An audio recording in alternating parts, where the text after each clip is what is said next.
fans, Larry Supermouth Huffman, AMA Hall of Fame announcer. And this isn't Supercross, it's Wednesday.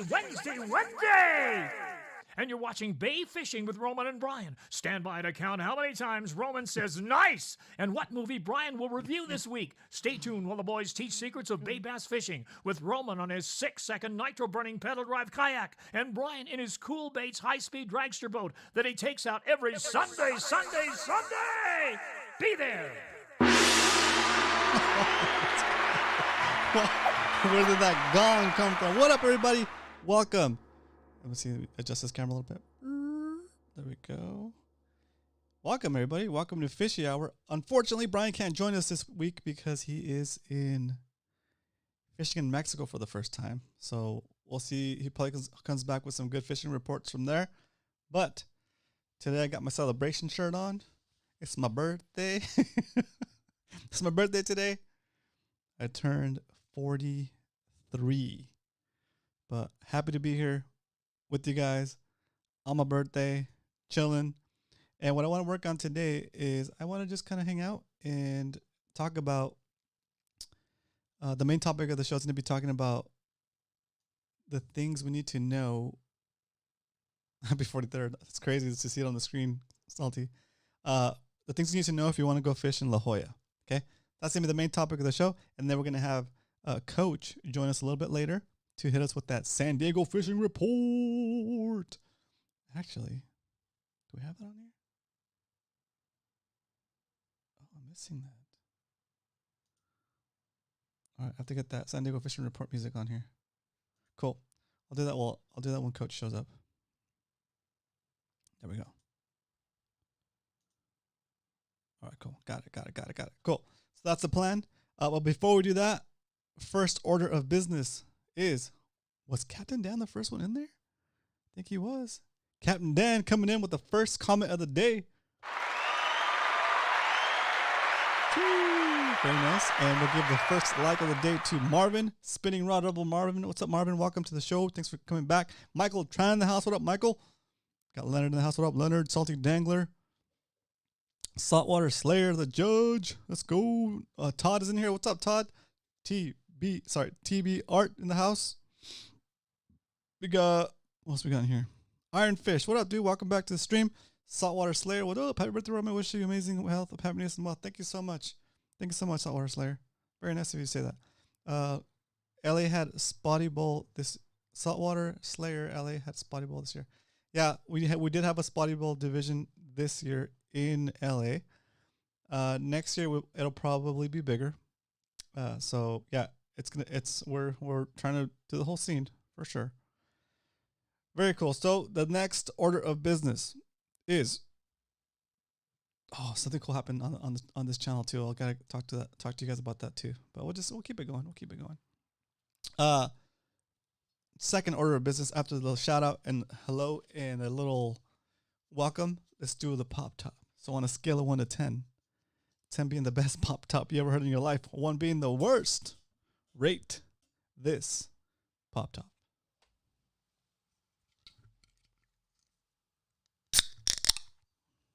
Oof. I think it's a little frozen.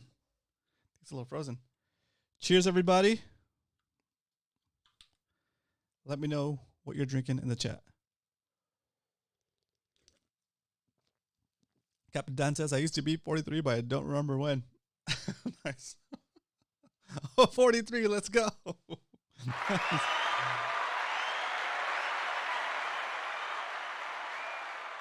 Oh, yeah. Dude, I feel like you know what? I don't feel that old. I still feel pretty good. I've been doing jiu-jitsu a lot and like realizing how much I hadn't been doing anything. But now my body's feeling pretty good. I feel like I'm adapting to the added stress, which is good. Brian, 10 for movies, reviews, 10 for dad jokes, and 10 for poor since he's not here. Oh, nice. That's awesome. Okay. So we've done Pop Top. If you're new to the channel and you haven't watched one of our shows in the past, we are a fishing channel where we encourage beginners to ask their questions because we want to help you get better at it, because in the end it helps us maintain a good what's it called, a good public appearance, a good public facing appearance to the general public.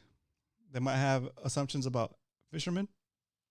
We want to show that fishermen are educated about the environment and they understand species and how our activities affect the fishing resources better than most people, because we're actively interacting with nature every time we go fishing, and we know the limits should be. We know all that stuff that you just gain from experience of being on the water, right?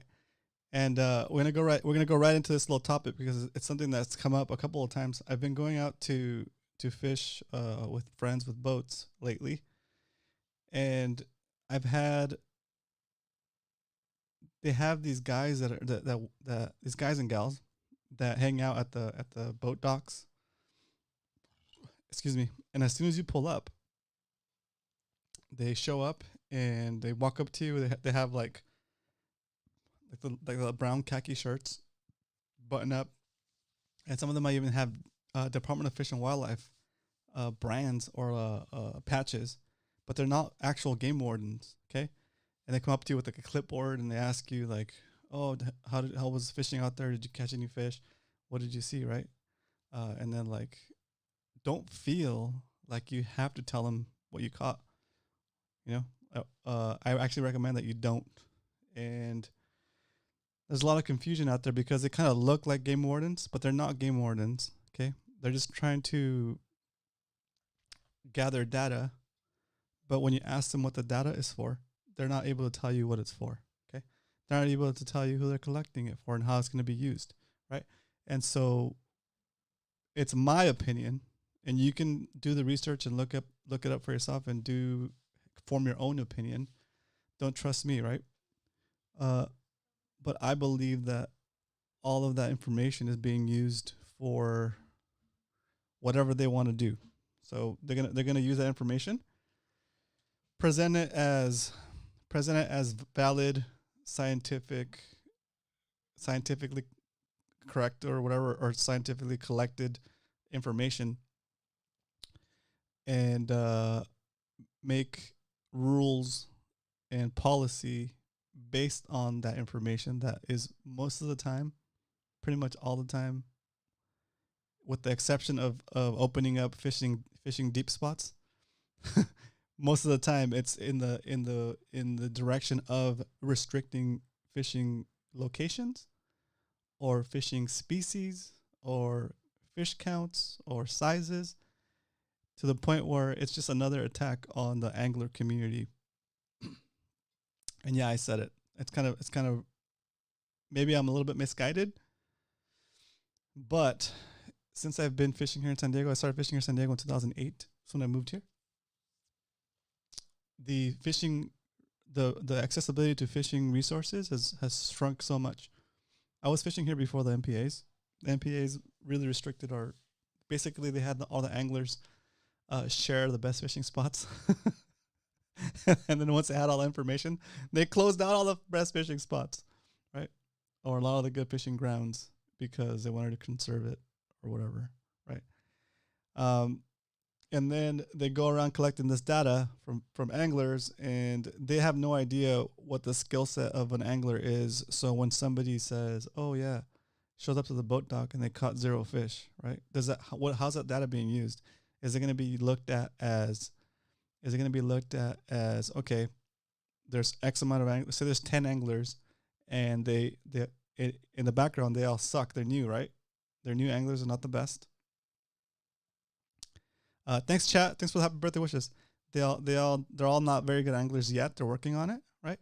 But in the eyes of that person taking the survey, they just say, okay, 10 anglers, 0 fish, right? So they're gonna look at that and be like, okay, so does that mean that there's less fish available to fish because these 10 guys didn't catch anything, and therefore we need to be more restrictive on the fish counts, stock, supply, whatever? Or on the flip side, right? You have 10 anglers that are really good at what they do. They've been fishing for years. They're catching their limits, which is technically allowed because you're allowed a bag limit per angler based on their science, right? So you flip the example over and you have 10 people that are really good anglers and they catch their limits, right? They're keeping whatever. And they go into the thing and they look it up and say, "Oh wow, look at these 10 anglers. Look at these fishermen. They're catching too many fish," even though it's already been said that you can catch X amount of fish per angler, right? So either way, whichever way you look at it, as long as they're supplying that information is going to be used, in my opinion, to restrict rather than help open up either more fishing grounds or just the ability for us to fish, right? We're super fortunate here in San Diego. We take it for granted that we're able to shore fish. LA and like Huntington Beach, it's really difficult. I think from what I've heard to shore fish, like public areas. Most of the beach access is not that great, or you couldn't just do it without jumping the fence or getting in trouble, right? So we do have it pretty good here, but we only have it pretty good as long as we're able to hold it, right? So anyway, that's my thoughts on reporting your fish counts to the people that are waiting for you at the dock to take your information. What I do, I just say no thanks. I don't want to share any information with you guys. That's it.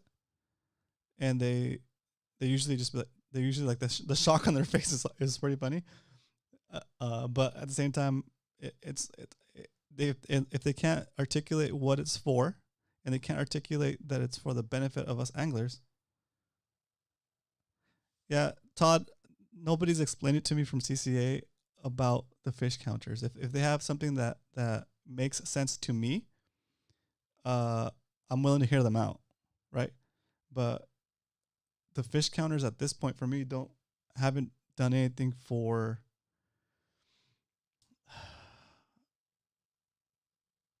it's first of all, it's not a good, in my opinion, again, this is all just my personal opinion. It's not a good measure of a fish stock based on how anglers catch fish, right? Some people catch fish and release them, right? It just doesn't make sense. Like you shouldn't have to take an angler's word for it, right? Or like same thing, what if somebody's just fudging the numbers? They'd be like, oh yeah, we caught like 20 yellowtail and we released them, right? Salty, are you saying you will share your catches with the counters? I'm on the fence myself. So what's Salty say up here? So after listening to Kevin's perspective on this fish counter, I now will talk with them if I see him. Yeah, not me. I haven't heard, or did I hear Kevin's thing on it?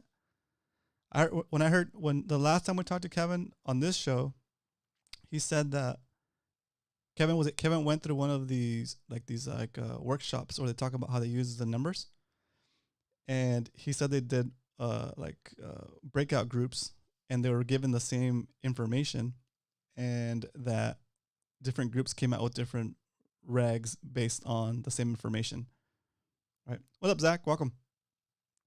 We're having the talk about talking or not talking to the fish counters at the dock. Okay.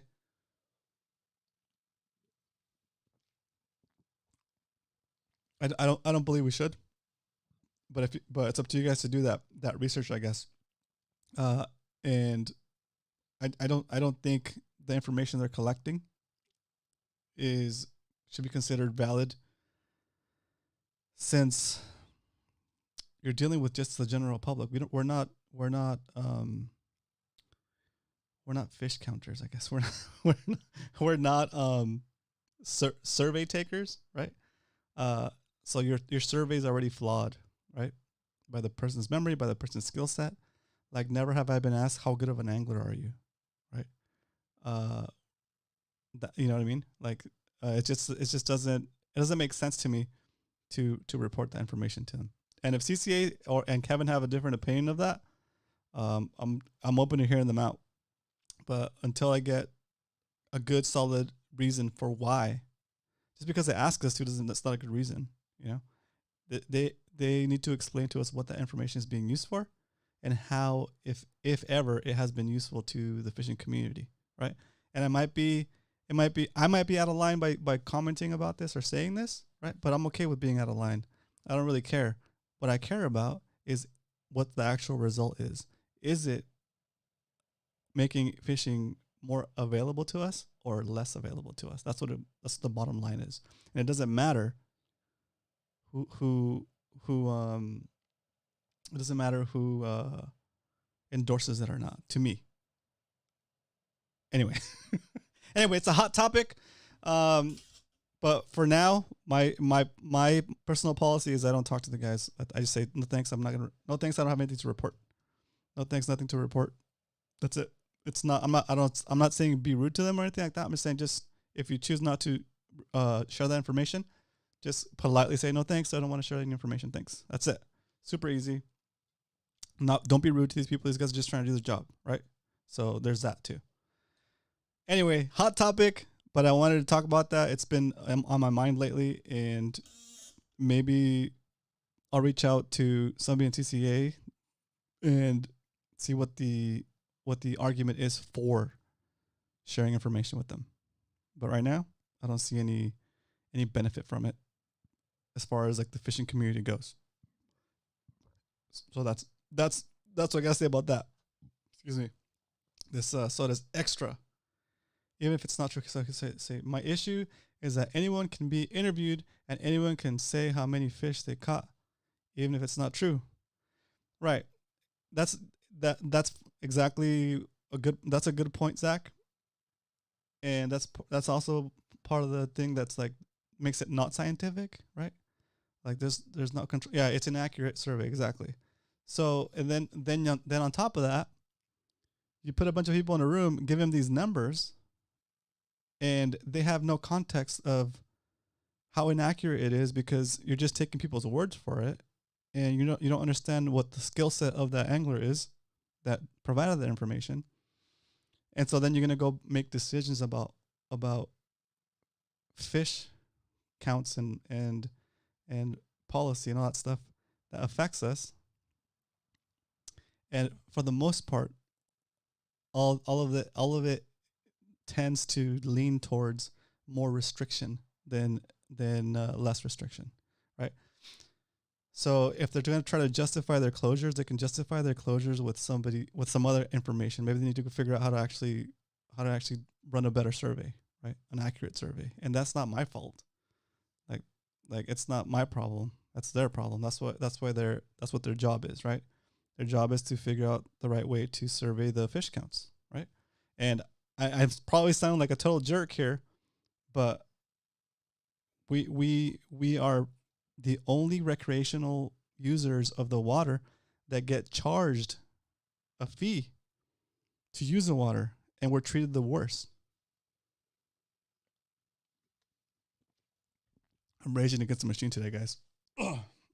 We're treated the worst. Well, until recently, boaters we're getting double taxes if you're a fisherman and a boater. You're getting an extra tax on that one, an extra fee for just owning a boat, right? Because besides your registration and your insurance, you have to have a boater card, right? A boater license or whatever it's called. But you don't need a boater license to use a kayak. I mean, I don't mind it, of course, right? But if you're fishing and using a kayak, then you do get that. You do need that license, right? And that I thought was going towards the management of the regulations, right? That we all agree on, right?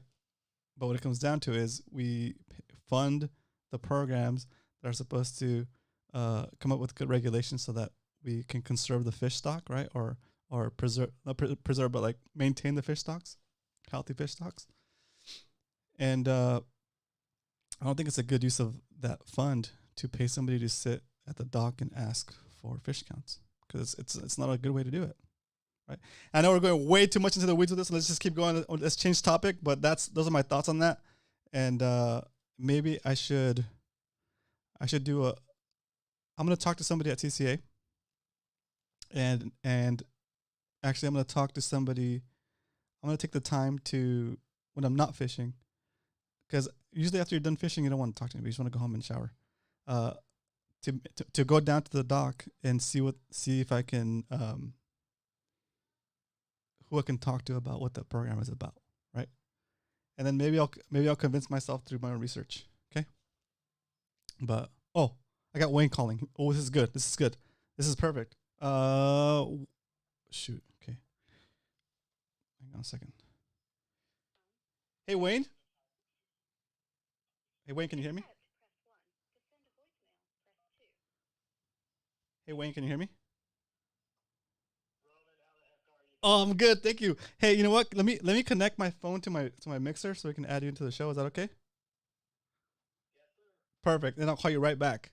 Oh, this is excellent. Thanks, Wayne. True.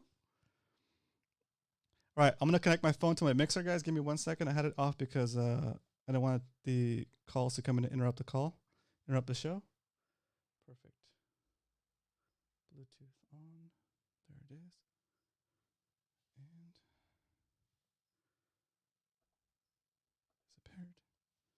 gonna play some music real quick, guys, just to make sure it comes out through the mixer. Let's see.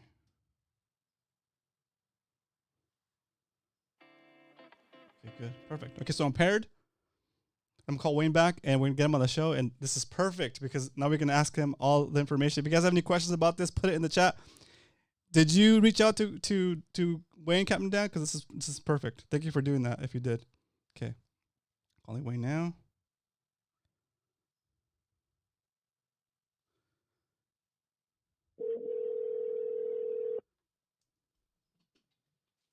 Roman, Yo, hey Wayne. how you doing? Pretty good. So we're over here. Todd And Burton who reached out to me. who did? It was Todd Burton. Oh, perfect. Thanks, Todd. Thanks for reaching out. And Wayne, thanks for calling, dude. This is perfect because I'm having I've always had a suspicious feeling about the survey takers. We all do. Okay, hold on. Okay, let me get you on my headphones. Give me a second.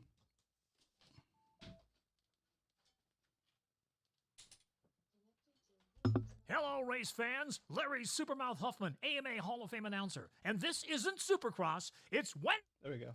All right. Oh, that's way better. Can you hear me? Yes, sir. Perfect. All right. Yeah. So, yeah. Let's just jump into it. So, my opinion is that it's not a good way to take a survey. Yeah, and it's not the data that they're collecting from that, for the most part, I don't believe it's being used for the benefit of fishermen, right? In other words, it's... Roman, I don't know what's going on. Oh, can you hear me? Okay. Nope. Lost you again. Okay, check 1 2, check 1 2. Yeah, I can hear that. Okay, how about now? Oh, I know what's happening. I know what's happening. Give me a second. Do this. That's right. Oh, that's right. Okay. How about now? Can you hear me now? Check 1 2. I can hear that. Yep. Okay. I just need to speak up into the mic. There we go. How's that? Better. Okay, I'm gonna turn up the mic even more. Check 1 2. Check 1 2. Oh, even better. Perfect. Okay, there we go. Check 1 2. Check 1 2. All right, guys. Can you guys hear Wayne? Go ahead and say check 1 2. Can you hear me now? Yep. Perfect. Yeah, we can hear you. Perfect. All right. So we're talking about the survey takers and whether it's okay to just give them information like that, right? Or just opt out and be like, you know what? No thanks. I don't want to report anything today, or I'm not into taking surveys. Yeah. So let me give you the skinny. I was in your court for many, many years before I started this job. And here's the skinny on what's happening. All of the commercial fleet has to report their catches daily. Okay. All of our sport fishing fleet are electronically reporting their catches daily. That's a given. Right. So the only piece that isn't being reported is our side of the recreational fleet. So the only way they have a way to do that is through those samplers, what they call surf samplers with the Department of Fish and Wildlife. Right. Okay. I'm with you that in the past that data has been used against us, but let me give you a little perspective. They're going to take a sampling and they're going to extrapolate that out to the whole. If you don't want to participate, then they're going to have a smaller sampling to extrapolate that data with. And it's not accurate. We know it. It's not a good sampling method. We know it, but it's what we have right now until we can change it. There are people that are trying to talk to the department and others to make us go to 100% electronic reporting. We don't even do report cards correctly and accurately. Do you think we're going to be turning in electronic reporting after every fishing trip? Okay, yeah, right. Like there's no way. So that's my problem. I'm putting them off for now as hard as I can because I know our people. We go over the border to Mexico, and it is a law, a regulation to turn in a declaration of importation after every trip. And I don't know anybody other than myself filling out those forms right now. Okay. Yeah. If we can't even do that, and that's a law, how are we going to do reporting of catches correctly, right? Right. So there's a difference between a kayaker, a trailer boat, and a marina boat. They all act differently when they're on the water and how they come in, right? Yep. So there's a lot of that going on. And yes, we're inaccurate right now. I keep asking everybody to participate, get our numbers up, get the participation up, because it's going to keep us from having to go to electronic reporting sooner. You know what I'm saying? It's a lesser of evils. The more data that we have, the better that we're going to get an accurate picture of what's actually happening out there. Here's a good example. The report cards for lobster reporting is a requirement. Everybody knows it, but we're still 50, 55% maybe returned. Okay. Yeah. If those other 40, 45% of those people, maybe they're good, maybe they suck, maybe they didn't catch anything. But if it came out as a zero, they're going to take that 50 to 55% and extrapolate that out to the whole. Yeah. So what are we doing? We're overtaking the number, right? We're overextending that number. I'd rather them turn in zeros than to have to extrapolate, but they don't have any better data to do that with. Right. You see what I'm saying? So the more people that participate, the better we're going to have a better chance at the data being accurate. So people go, how come they keep taking our bag limit down? How come they're saying that we're overtaking a certain species out there? It's the data that's available for them to use. And yes, we don't have a better method right now. Right. It sucks, but we have to fix the problem, and that takes time through this process. That's right. But What's that like? I get where you're coming from, but that's in my mind. I feel like, oh man, that's like admitting defeat, right? Like I feel like it's not like, I know that it's hard to explain. Like, yeah, having to report at the end of every day digitally, I wouldn't do it. I'd just stop fishing, dude. Honestly, and I'm not going to report anything for them analog in person either. It's another business. I mean, I don't know. It's your prerogative. If it's like, absolutely your prerogative. If a game warden asks me, I'm going to tell giving him. I'm giving you the rationale why I'm Right. telling you it's better to do it. Right. I started there, Garmin. Trust me, for years I didn't report either. I was with you. But now what I'm seeing on the other side of it, having to work through the regulation process, the fisheries management process at all the different levels, and working with the department, as bad as it can get, until we can fix the problem, we have to participate in the problem or bear our head in the sand, right? Right. But and it's only going to get worse if we bear our head in the sand, which has been the problem historically. Right. Okay. Man. That's all. Yeah. I know. So let's do a thought experiment. And what if everybody just decides not to report anything? And would that expedite? Then they're going to have to do their own survey and use that as the extrapolation. In other words, they're going to have to go out on the water and do some fishing, do some work, or netting. Yeah. No, but that's all they can do. Right. Because they have to get the data somehow. Right. Now, here's part of one of my biggest rubs with the whole process. Mm-hmm. Here's the big thing. Big ocean. Yes. Rockfish conservation areas, cow-cod conservation areas. Mm-hmm. We have time-based restrictions. We have depth restrictions. We have the 124 MPAs up the state. They're claiming that, oh my God, these fisher stocks are crashing and it's going to go into this, towards extinction, problem, right? Right. But in reality, it could never happen. Think about it. So we have all those closures for a reason. So yeah, then they can't ever get there based on their own closures. So what's really happening? We're not getting credit for the closed areas. I know. We're being held accountable to take within the open areas, whether we're doing well or not. And their stock assessments are bogus. It's a mathematical statistical calculation, right? It's a model. Yep. But the problem is there's so many fallacies within their model. Yep. You start with crappy numbers because you can't count every fish in the ocean, so it's a guess. And all you're doing is taking take, commercial and recreational take up and down, and some sampling to then keep that model running to say, are we pulling too much or not enough? Is the stock crashing? Do we have enough recruitment? You understand? There's a whole lot of factors in there, but there's so many fudge factors in there, and right. It's a statistical model it's a best guess, and that's it. That's all you can say. Right. And so we fight with these models. We fight to get better data, better assessment data. We try to get as accurate a catch data as we can. But again, can we ever really get there based on all the closures that we have? Not really. Yeah. Right. So you want to play in the game and how we do it. I mean, like we're worrying about certain groundfish species right now. If we didn't take management action, we wouldn't be fishing for bluefin right now, right? Sheephead, we got cut off a year ago. Yep, I remember that. We brought it back. Mm-hmm. Yeah, and why? Because it's one of the oldest fisheries management plant we have. The data that we used to create the quota was back from the 80s and the 90s, and it's a hard number. Yeah. So if we surpass that quota number on the rec of the commercial side 2 years in a row, the fisheries management plan says we have to act. We have to create management action, and that's why the bag limit went down.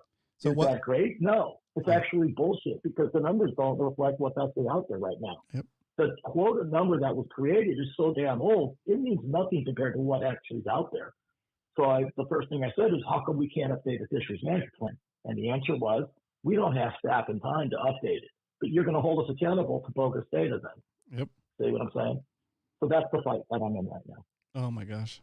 Yeah, it's a pain. Trust me, we fight it every day. But that's why CTA is so important to do that.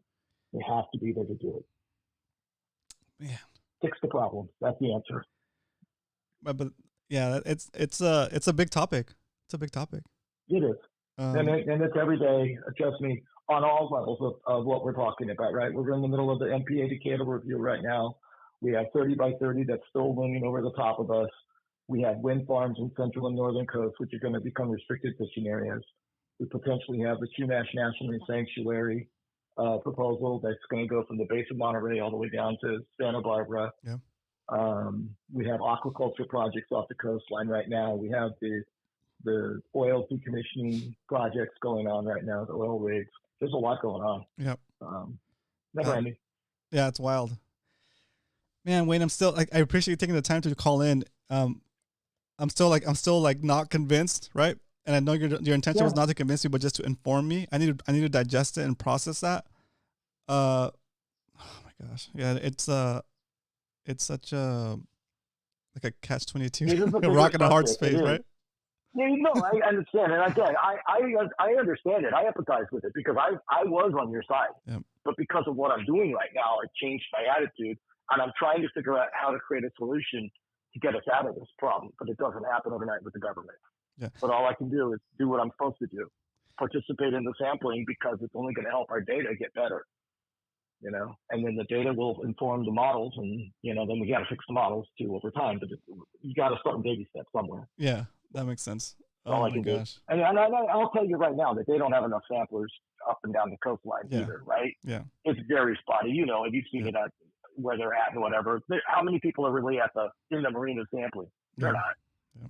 So it's really the wreck boaters, kayak guys, pier and surf are being hit. And that's not representative of the total. Yeah, they find the boat launches because that's where everybody kind of funnels through, but you don't catch the guys. Yeah, but the trailer guys aren't necessarily pulling in the majority of those fish either, right? Yeah, it's true. Think about the guys in the marinas, right? Mm-hmm. So yeah, it's pretty wild. Yep. Oh my gosh. That's the story. Man. So I'm nice shirt, by the way. Oh, thanks. So I'm torn. I still gotta think it through, and I get what you're saying, but it's like choosing the lesser of two evils, right? And then the worst case scenario is they try to implement some kind of digital reporting, right? Yeah. That won't happen just overnight either, right? That'll take a lot of work to get that up and running. Yeah. And right now we're in the process of, we got the 365 license up. It's running right now. Oh, that's cool. Yeah, I remember and that. Now we're working. Yeah, and the electronic report, the electronic application to be able to show your license is coming up January 2024. We're on schedule. Oh my gosh! See, I wanted that, but now I'm thinking about it. I was like, do I want that now? Maybe not, because now they're going to use that as a toe in the was it a foothold? Or a handhold, or what is it, a foot in the door, to now make you use that same app to report. You don't have to use it. You're still going to get a paper copy. You can still have your paper copy in your wallet. Right. Okay. It's just another option. Yeah. That's all. That's cool, man. Yep. Cool. Well, awesome, Wayne. Thanks for taking the time to call in and shed a little light on this. I've learned something. I'll digest it. I'll process it, and I might even hit you back up with some questions if that's okay. Call me anytime. Awesome. Thanks, Wayne. All right. Thanks, guys. Have a good one. Thanks. Taking out Wayne with a round of applause from the live studio audience. Thank you so much, Todd, for reaching out to Wayne. That's much appreciated. You guys heard what he had to say. You know what my opinion is as of now. You guys are free to make your own choices, which is fantastic, right? But you have a little bit more information, and we bring the topic up so that we can talk about it and shed light on it, because that makes things better for all of us. Okay, perfect. What up, one-handed angler in the house? Let's go. I got. What's up, Arnie? Hello, aloha. What's up? Very cool. Okay, so now let's move on to the next topic, and we're gonna get Coach in here first. So, Coach, I'm sorry we took so long. I'm adding you to the call if you're available. Well, maybe not. I'm logged in, Coach. If you're ready, call me. I'll pick it up and I'll add you to the call. Sorry about the delay there, Coach. But it was a good topic to cover. Okay, while we wait for Coach to get his stuff together for the call, let's talk a little bit about. Oh, there he is. What up, Coach? Let's go. Wait, let me answer this. Where did I answer this? Hello. See? What up, man? Coach? Coming in live from Warp Studio. It's Coach. Let's see, where's Coach split screener here. Boom, Coach split screen. Oh, hang on, Coach. Let me just fine tune this link. You betcha. Warp TV.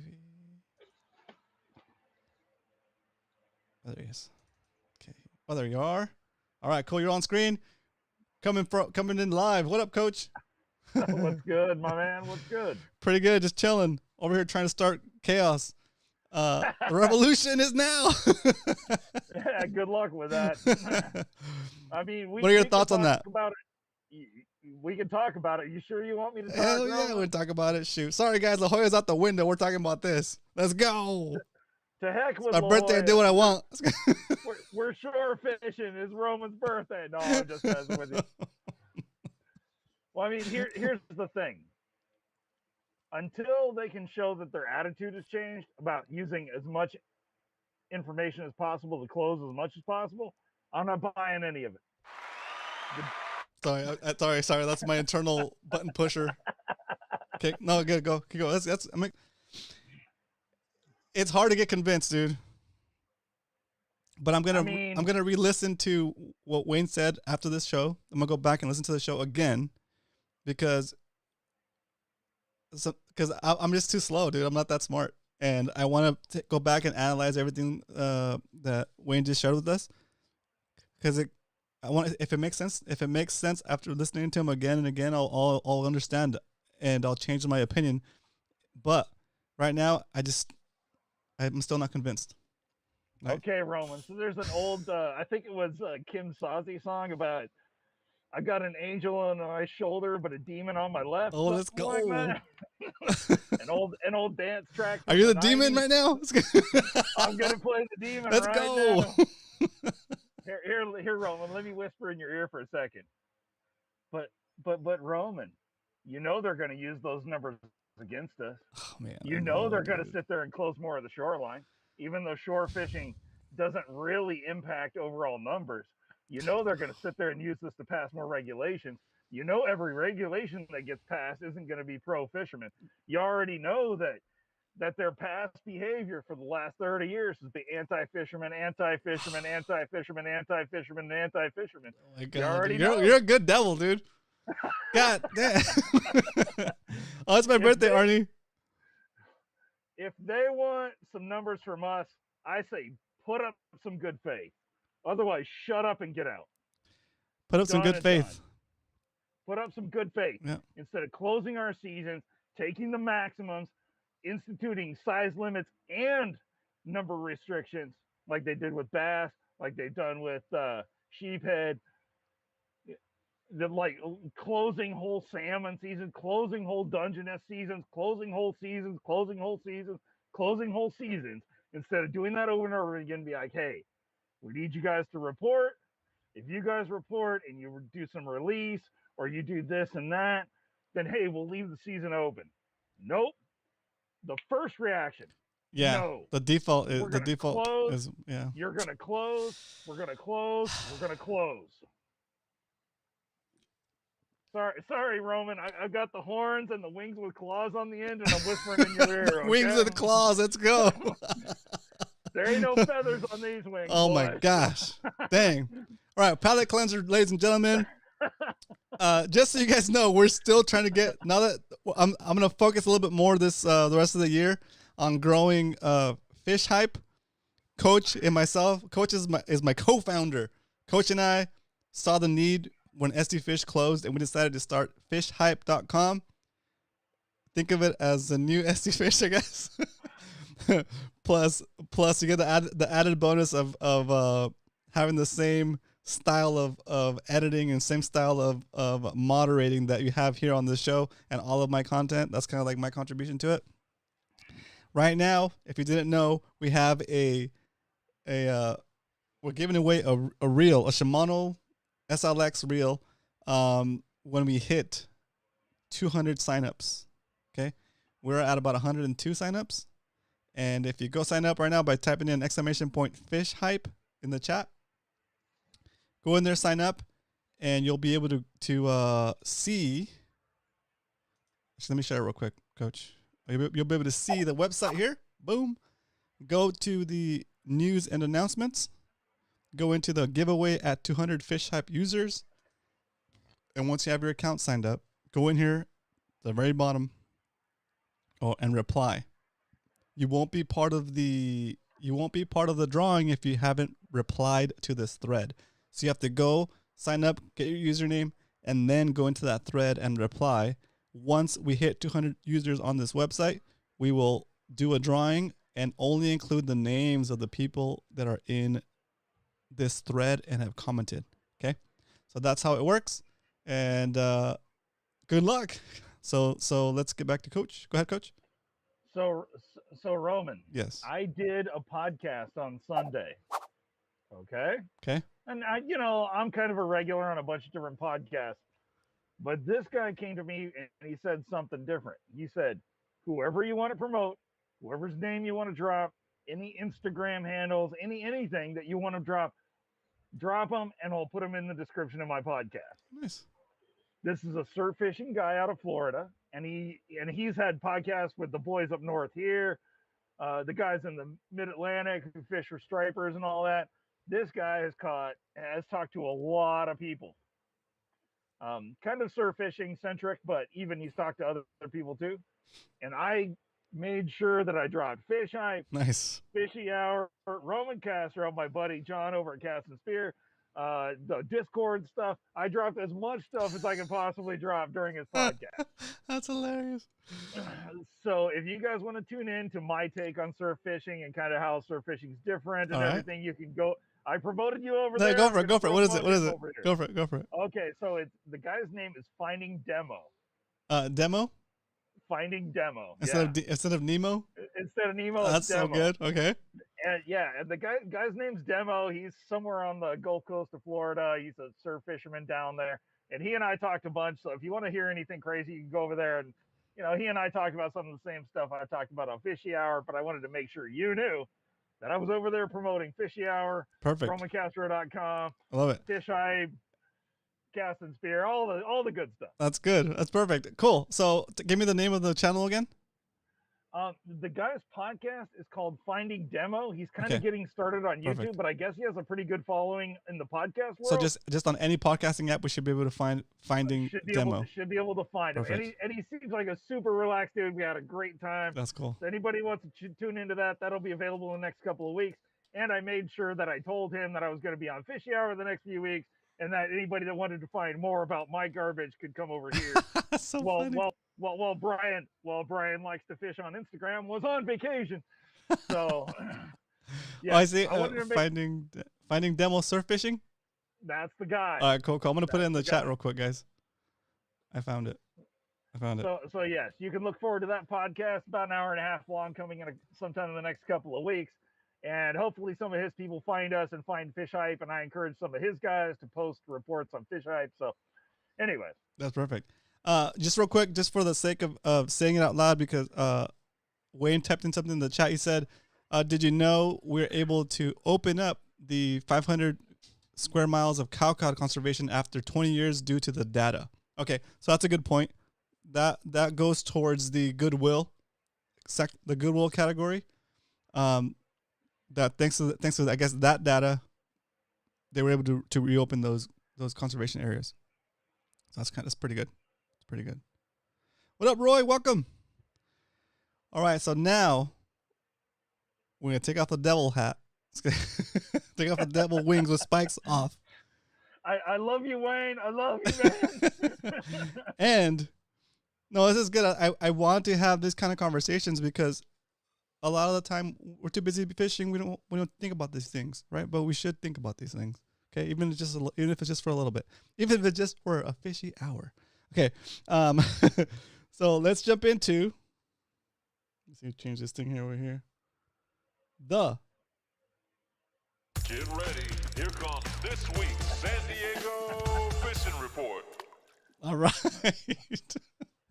Oh my, Roman. Okay, let me go on and talk. Let me get my screen share going here, and we'll get on with this. Next week, guys, I'm gonna prepare something for you. I have something prepared, but I don't think I have enough time now to go through the whole thing, and I want to stop halfway through. So what we're gonna do is next week, we'll do the prepping for La Jolla outing episode. So if you've never been out of La Jolla to kayak fishing, we're gonna go over the whole launch process, what you do to get out, how to come back in. We're gonna talk about that. Come back with any questions you have about that, and we're gonna try to answer that for you. And then we're gonna schedule our actual group outing where we will all go out there, face the surf, and try to make it out to fishing, right? And then I'll teach you guys how to launch. If you don't know how to launch yet, I'm gonna get in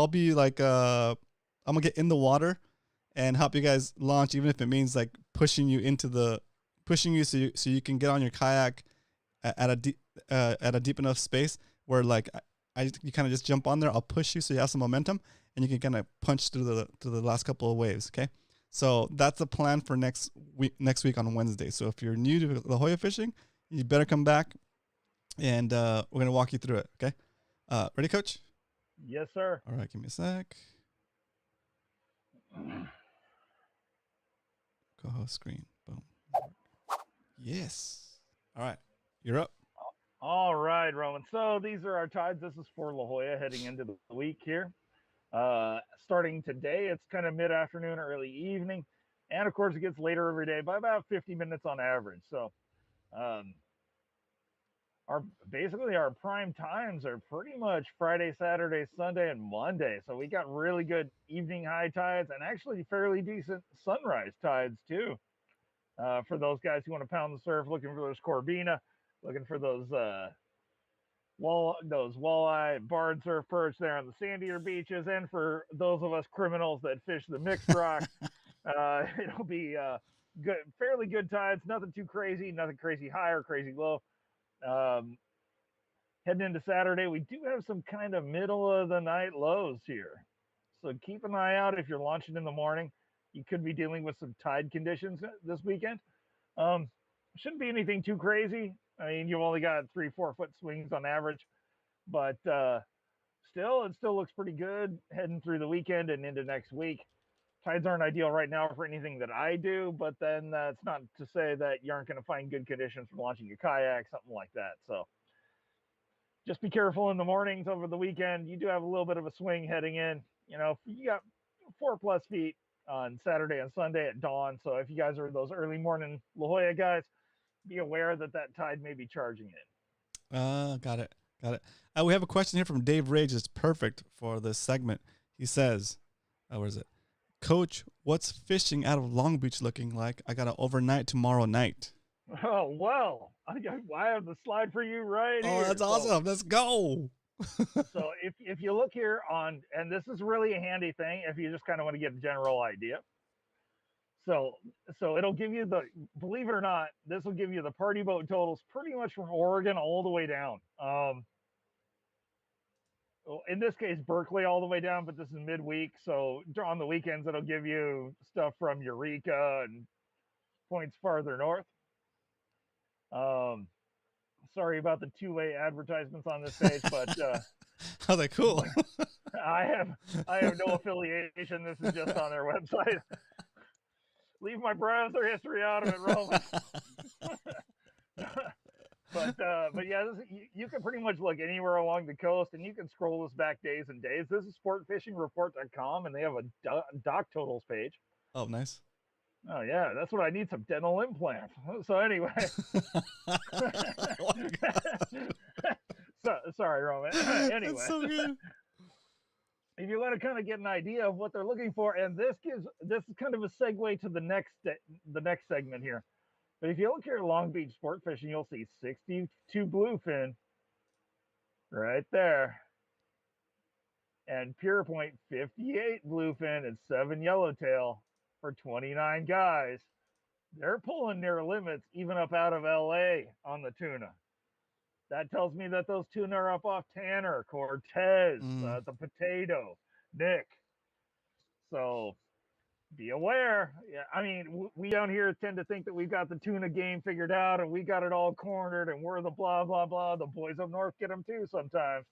And this is an excellent indication of things to come.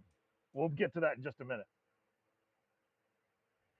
So anyway, San Diego, as you can see, not all boats are limiting on bluefin, but quite a few are, so that's a pretty good sign. There's been quite a few Dorado caught, 200 anglers, 177 Dorado.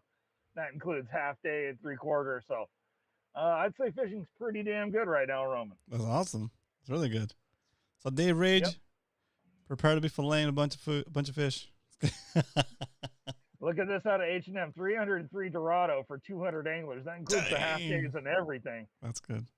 And look at this, 11 yellowfin. You know what? Like I'm just thinking to myself right now, dude. Like how hypocritical it would be to not. I mean, these are probably numbers they have to report, right? Absolutely. Based on what Wayne just said. So we are seeing the benefit of at least we're getting that shared data, right? So. Yeah, but they've been doing this for decades. Yeah. Even the landings were doing this long before it was necessary. So. And why do you think they did this, Roman? Oh yeah, it was to drum up business. Yeah, exactly. Yeah. So fish counts have been available online, over the phone, et cetera, for a very, very long time. But I don't feel bad anymore. Thanks, Coach. You're the best. Yeah, 303 Dorado for 200 anglers, and that includes half days and boats that weren't targeting pelagics and everything. So that's pretty telling. Pretty telling. Yeah. It's interesting that the boats out of H&M targeted the Dorado. The boats out of Seaforth looked like they targeted more tuna. Do you think they targeted them specifically, or they came up on those first? I should say out of Point Loma. Yeah. They targeted more tuna. I mean, it's obvious from the numbers. Catching bluefin is not the same as catching Dorado, so they probably had to pick a target. Yep. And they probably had like the intel. Like it really depended on who's in your group, right? Who's in your group? Yep. What's moving where? Mm-hmm. Hey, did you tie a trash bag off to that one, Patty? You know how it is. You already know how it is. That's so funny. It's true. Oh by the end of the season, all the good patties have trash bags on them or radar tags. That's wild, dude. I've seen them for decades. I mean, this is really nothing new. You know, we're talking about it, but it's really nothing new. So let's go to tent break and see what's going on. Okay, this is the 3-day. Of course, we got cloud cover offshore with the rain and Hurricane Eugene. Anybody that wants some Hurricane Eugene footage from around San Diego, you can hit up my Twitter. Let's go. Hashtag Werf TV. I've been getting lots and lots of time lapses and regular old footage, just shorts and stuff. If you want to check out my Twitter, hashtag Werf TV. You can find me across all socials if you Google that. That's perfect. This is the 3-day composite. Look at this. We got a ton of hot water laying on the beach. That's so good. That's so good. And look how quick it cools off too. Oh man. Look at the temp breaks. It's going from what? 69 to 75 over the course of less than 20 miles. So good. Doug Rubin says he just got back. He just got home from fishing the islands for limits of yellowtail. Let's go. Round of applause for Doug. Hey, Doug, send us some Hell pictures for yeah. next week. It's about that time. Post a report on Fishy Hour, you filthy lurker. No, on Fish Hype. Oh, sorry. Yeah, Fish Hype. Sorry. Let's see, Salty I'm messing with you, Dave. I'm just joking. Perfect. Let's see. It's also Arnie's birthday was last Thursday. Happy birthday, Arnie. Let's go. Many more, sir. Happy birthday, Arnie. Happy birthday to you too, Roman. And you were saying Salty was saying something? Salty saying better make room for that in that freezer to Dave. Captain Dan says I was doing paper fish reports to Fish and Game in the 70s. It was required on sport boats, and if you didn't fill out the paperwork and an agent showed up when you returned from a trip, not good. Interesting. Yep. There were a lot. It's been going on a long time. They try to act like it's new or something. It's a bunch of bull. But hey, I mean, it's the fantastic whatnot we have to work with, I guess, or something. Yeah, exactly. I fish offshore. All right. Okay, go ahead. So I'm gonna rip right along here, Roman. Go for it. All right. So here's your favorite map that I hate because it doesn't like loading, and then it goes back to the main screen, and then it. Oh, I don't know why you like this map so much. I just like the little arrows that like tell you the wind direction. Come on, you zoom in, you piece of garbage. Sorry, I got an old Chromebook here. But we need to talk about what's happening down here to the south. Yep. We really do. I hear people talking about it, and I'm just kind of sick of it. So we're going to dispel some myths on your show real quick. Let's do it. As you can see, it's 66 on the water right now. Yep. This is very doable temperatures. It's even warmer down here, 72. So we have a nice littoral current that's sucking. It's probably plowing in from the north here, swirling off of the bight and out here, and it's going to pull this warm water off Baja up to us. Interesting. Oh, hey, look, I see. It's only 98 degrees right now in my fishing spot in the Imperial Valley. I need to go right away. Dang, dude. So even without the sun shining, we're well into tuna dorado country for these temperatures, 67, 68, 69. Lots of promise for this year and the future here the next few weeks. All right, Roman. So I've been hearing the magic word being thrown around. No way. I've been hearing it over and over. The W word? You don't know the magic word, do you, Roman? Oh, no. I'm hoping it's Wahoo. Not that Dang. word. We're way too early for that word. Like, come on, baby. I've been hearing about the El Nino. Oh, nice. That does mean Wahoo. It's going to be the El Nino. All right. So let me give you guys a clue about how world currents work. Let's go. Oh, my gosh. Hang on. My mom is calling. My mom is calling me right now. Mom, I know it's my birthday, but I got to do the show. Mom, we love you. I'll only take him for a few more minutes. Tune in and smack that like, Mom. Let's go. So you can literally see where warm water is plowing in off of Alaska and everywhere. Yeah. And it's kicking this cold water out, and it's flowing out past Hawaii, right? Oh, yeah. That's where they're getting that crazy wind right now, right? Yep. They're getting crazy wind off of Hurricane Dora. Sorry, I got a Yo Mama joke for you, Roman. Oh, my God. Let's go. Yo Mama's so fat. Oh, no. Dora couldn't explore her. Oh, God. But seriously, Hawaii's dealing with serious wildfires and stuff. So any of you guys that contribute to the effort in whatever way you can, or even send some thoughts or prayers that way, those folks need it. A bunch of their towns burnt down on on Maui.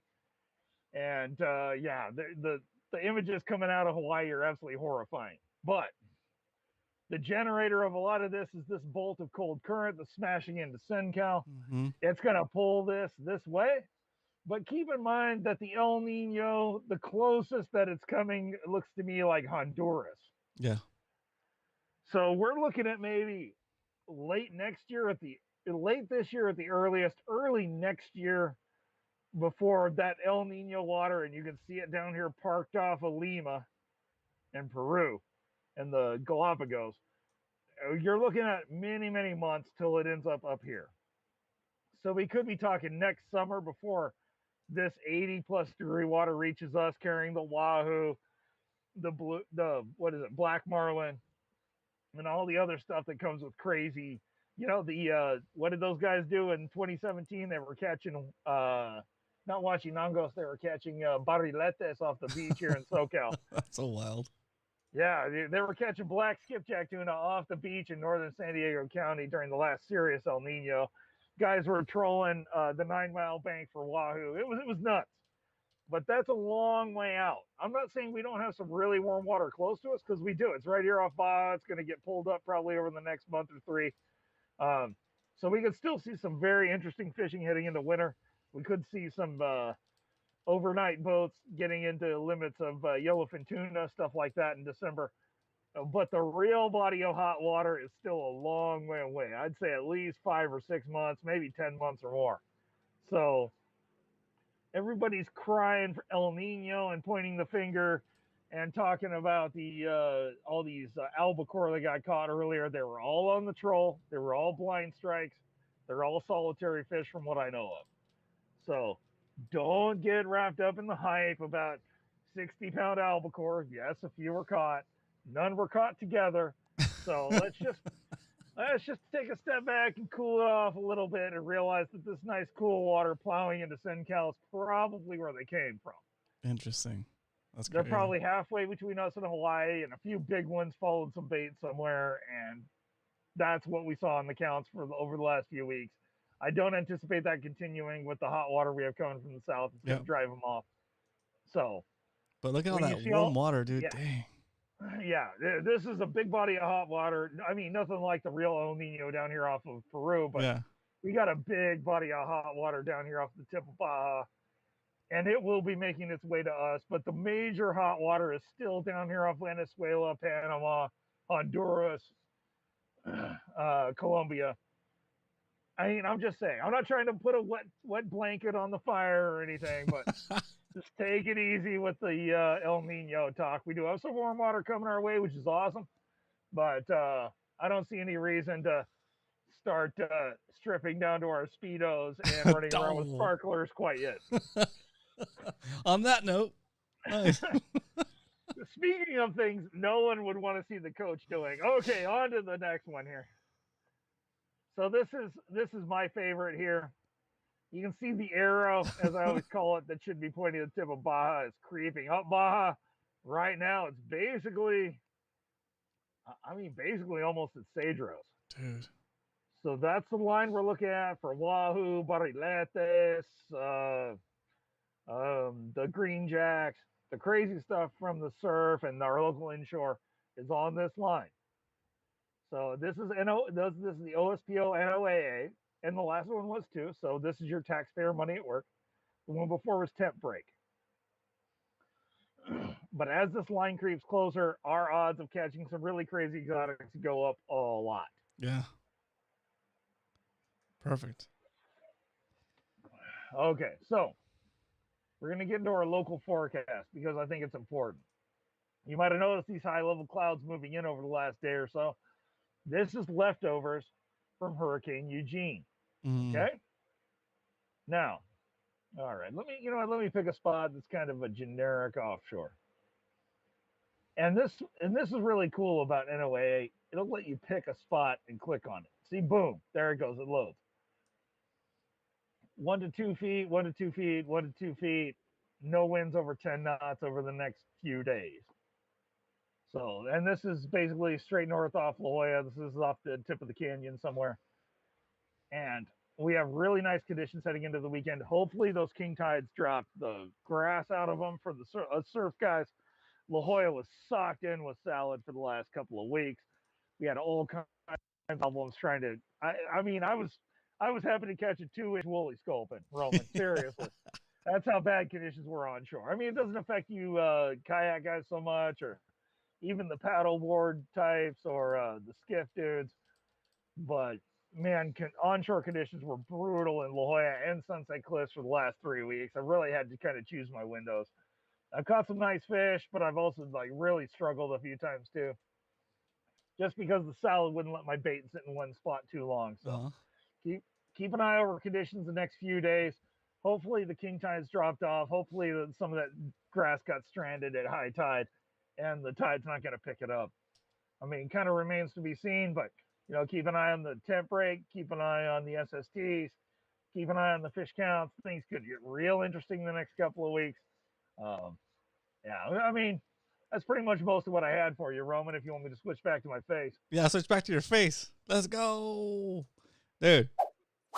This show, I'm so happy that this show turned out the way it did. Wayne, thanks for calling in. Coach, thanks for calling in. This is fantastic. I learned a little bit. I shared a little bit, and I felt a little bit. Let's go. Where you at, Coach? There we are. Coach Split. Dude. All right. So, besides all of the podcasts you've been guesting on and keeping track of the fish of the fish report, what are you working on as far as your content creation? Well, Roman, I'm kind of coming up on a time in my life where things may really change. Okay. I'm not really sure what direction they're going to head yet. It's kind of like equal parts. Am I going to stay here? Am I going to end up in Arkansas? Oh, Am I interesting. going to end up in Florida? Oh, wow. Okay. So things may really be different in my world going forward. Of course, anytime I contribute to Fishy Hour or the Mad Max, if I'm not here to cook for you guys, I'm sorry. Oh, dude, you do what you need to do. But you're always going to be part of this group, part of this community, part of this team, dude. So we'll just have a chapter wherever you are. Sounds good to me. And, right? and you know me, Roman, Yeah. I'll recruit people. I'll promote. I don't care. No, I mean, not even before that, Coach. I mean, just always stay in touch with me, okay? Always stay in touch with me, and we'll work through whatever we need to work through, okay? So. Yeah, well, I mean, I'm going through a period of change right now. Yeah. It's been really humbling that the Macs have reached out to me as much as you have. I would tell you that if you were ever inclined to fish with me, there's no better time than right now. Oh, that's a good point. These days I'm getting out now, the mornings on the weekend, the evenings when I can. This may present my last opportunity to teach you something about the local fishery you might not know. Now, mind you, I fished Arkansas plenty when I was a snake hunter and That's cool. before. And I fished the Gulf of Mexico and the Atlantic plenty in Florida when I was a kid. So, I mean, if I move there and one of the Macs is willing to rent an RV and Let's park it go. on whatever property I end up, you park that bad boy. Well, we'll go kill the fish. Nice. I Very mean, nice. straight up. Yeah. Straight So up. nothing for certain yet, guys. Don't panic. But if you've ever wanted to fish with a coach, reach out to him. You can reach out to him via a comment on his channel, Worth TV. You can reach out to him via Fish Hype. He's like the governor. What do you call it? The mayor. The mayor of Fish Hype. And definitely reach out to him. We have a hyperlink for his channel. ! Is it Coach or Worth TV? I think it's Worth TV. ! Worth. Anybody that wants to find me across platforms, let's say you prefer Twitter, but I don't really do fishing content there. If you Google #WorthTV, you'll find me on Twitter. Nice. You'll find me on TikTok. Okay. You'll find me on YouTube. You'll find me on Fish Hype. So I'm trying to consolidate all my stuff into one easy to find message. Yeah. And then anybody that wants to reach out, drop a comment, drop a like, send me a message, whatever. I don't do Instagram just because there's there's a lot more other things to worry about. Yeah. Yeah, there's a bunch of stuff there I don't want to deal with. At least while I'm still married, for sure. Nice. Nice. But no, I mean, please reach out. And okay, you ready for Coach's Wisdom of the Week yet? I don't have I couldn't find the sound, dude. Okay, well, we can still do one sound or not. Okay, hang on. Give me one more shot to find it. Now that we. Oh, I do have And it. Oh, what's it? And shout out to Anthony for Oh, making this. I do. I This do. has I made found me it. I found laugh it. so many Let times. me add it to the soundboard. I redid my whole soundboard. Here we go. I found it. Here it is. Give me a second to load it up. Oh shoot! I gotta do it this way. Switch screen. Here we go. Wisdom of the week with music. Oh, it loads pretty fast. All right, here we go. Yeah. Wisdom of the week. Shout out to Black Flag Fishing right there for sure. All right, so my wisdom of the week. I've been going through some personal stuff. Anybody who wants to know about it, I'm an open book. You can reach out to me and I'll tell you all about it. I don't want to clutter Roman's page with this nonsense. But if I can go through it, even with all my mental challenges and everything, so can you. And that includes fishing. You know, there are times I don't feel like fishing. I don't care. Whatever. I got all this other stuff to do. But in the end, I know I need to make time. I need to make time to do some fishing. I need that mental health break from my everyday life and just the shenanigans and nonsense that goes on all over the place. So if you need a mental break, if you need some clarity, if you need some help, feel free to reach out. Reach out to me. Reach out to anybody, whoever it is you can trust. If you don't think you can trust me, trust someone. Yep. And please reach out, talk to someone. There are people going through the same stuff as you. Trust me. Trust me. There are people in the Mad Max Fishing Club that are going through the same thing as you. You might not think so. You might think I'm full of it or whatever, and we couldn't understand. Reach out. Even if you make a post, hey, keep me in your thoughts. Yep. Hey, could someone reach out that's had a problem with whatever? Yep. Reach out. We will respond. We will see you. You are not alone. And if you don't know what to do and you're kind of new to fishing or whatever, you're welcome to come fish with me. You're welcome to fish with Roman. Yep. There's a lot of people in our community who will reach out. We have one of the most humble, most grateful communities ever. Thank you, Roman, for starting all this. I mean, it's the people, dude. Like, I just kind of like put it out there, like what is it called? Build it, they will come. Yep, you know, that's it. It's all you guys. Like, it's you guys self-selected. You know.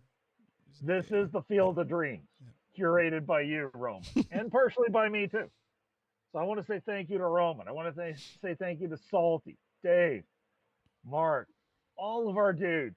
Please reach out. We're a community. Let's stay strong. Let's be there for each other. And you know what? If any of you think about going fishing in the evening and you want to go fish from shore, including you, Roman. Yep. If any of you want to reach out to me, reach out to me. And let's go fishing. Let's put a little group outing together and go catch some rock wrasse off the rocks. Let's say you don't have time to launch your kayak, or you don't want to make the time to go do something else. Let's go hit it for an hour. I can show you La Jolla. We can catch some rock wrasse. We can catch some small calicos. We can have a good time. True. Even 8 or 10 of us, no problem. So if you're thinking about going fishing, you're like, nah, man, you know, I'm depressed, or I don't feel like it, or the kids or whatever. Bring them down. Let's go. Yeah. Let's go. Perfect. Please do. That's good. That's a good wisdom of the week. If you have if you need to speak to somebody, reach out, guys. It's like Coach said, we don't know what everybody's been through already in our little community.